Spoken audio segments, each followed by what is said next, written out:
Yes, welcome to Vision Plus and welcome back to this senior for mathematics. We are looking at complex numbers and we are now under finding the modulus of a complex number. And we have an example 2 which says for part A it says that we are given a complex number z defined by -4 plus 7 out of 3i. And then they're asking us to find its modulus. We have said that modulus is the same as the length or the magnitude of the complex number. So for part A, we are given that z is given by -4 plus 7 out of 3i. What is the magnitude? Now, the first step is, firstly is x and y. Get the real part of the complex number and the imaginary part of the complex number. So here, our x is the real part, which is -4. Our y is the coefficient of I, which is 7 out of 3. It is a real number.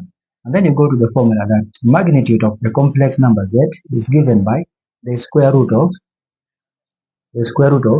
x squared plus y squared under root. And then we have to substitute for what is x. X is -4. You put in the bracket -4 squared plus, also put in bracket y, but y is 7 out of 3 squared. And then from here you need to press your calculator so that you get the exact values for squaring those numbers. What is -4 squared? -4 squared is the same as -4 times -4, which is 16.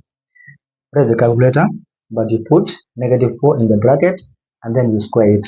That gives us positive 16. But we are adding it to what is 7 out of 3 squared. Remember, if a fraction is being squared and both terms are in the bracket, it means you square 7 and you square 3 each separately. So if you square 7 here, you shall get 49. Press the calculator. And then how about if you square 3? If we square 3, we get 9. That is the square of 7 out of 3. Now we just need to add it. Now here we just need to add. You can start by pressing 49 divided by 9. It is there in decimal. It is 5.4444 recurring. But then you add it to 16 plus 16. Then you get 21.4444. I've said before that it is okay to have your answer in fractions or decimals. So if you are writing answer to decimal, for example, this is the same as 21.4444. If you are using decimal, make it to at least 4 decimal places. Make it to 4 decimal places. And then after this, now you take the square root. If you take the square root of 21.444, here I'm getting 4.6308. This is the length of that complex number, or this is the modulus. It is okay to have the answer in decimal places, but make it to 4 decimal places. Actually, writing answers in decimal is the most encouraged format as compared to fraction. Now going to part B. Part B, we are given complex number z. We are given a complex number that z is the same as -10i plus 6. Now let us get x and y, or let's get the real part of the complex number and the coefficient of the imaginary part. Now we say that x is the real part of the complex number which does not contain I, which is 6 in this case. And then y is the real part of a complex number which is a coefficient of I, which is -10. We now say that the magnitude of complex number z is given by, always state the formula to guide you, plus y squared. And then now we substitute for what is x. X is 6 square plus what is y. Y is -10, but we're squaring it. Make sure that this root runs up to the end of your writing. Don't stop somewhere here. You change Multiplication. What is 6 squared? 6 squared means 6 times 6, which is 36, plus what is negative 10 squared? Negative 10 squared means negative 10 times negative 10, which is negative, which is positive 100, please. Negative 10 times negative 10 is positive 100. Negative 10 times negative 10, it is positive 100. Sorry for that. Then you add them. What is 100 plus 36? It is 136. You only take the square root when you have only a single term under the bracket. So you must first add.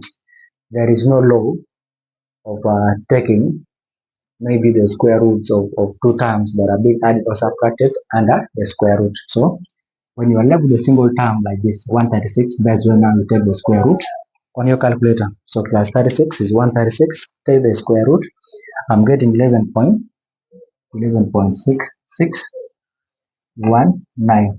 This is the 4 dps units. So that is the magnitude of the complex number in part B. And now going to part C. Part C, we are given z, complex number z, as -5 minus I. And they're asking for the magnitude, which is the length or the size of the complex number. So here the first thing you do is to deduce what is x. X is the part that does not have I, which is -5. What is y? Y is the coefficient of I. And the coefficient of I here is -1, because this sign is for it, but there is an imaginary one there. If there is one, it is not normally written. So -1 is y. After that, then you say from the magnitude of the complex number given as x squared plus y squared, but both under root, substitute for x. What is x? X is -5. Keep it in the bracket. X is -5 plus what is y? Y is -1, and you are squaring it to make sure the root reaches up to the end. And then what is -5 squared? -5 squared means -5 times -5. That gives us positive 25. Yeah, positive 25. Plus what is -1 squared? -1 times -1 gives us positive 1. Here plus 1. And then what is 25 plus 1? That is simply 26. And then you get your calculator and press the square root of 26. It's 5 point something. It's 5.5.0990 units. This is the answer for part C. There are always many ways of expressing answers. Here, somebody could express the answer in short form. It's fine. But in senior 4, it is simpler that you express your numbers in decimal places, which are standard to 4 dps. Thank you. This is the solution to example 2.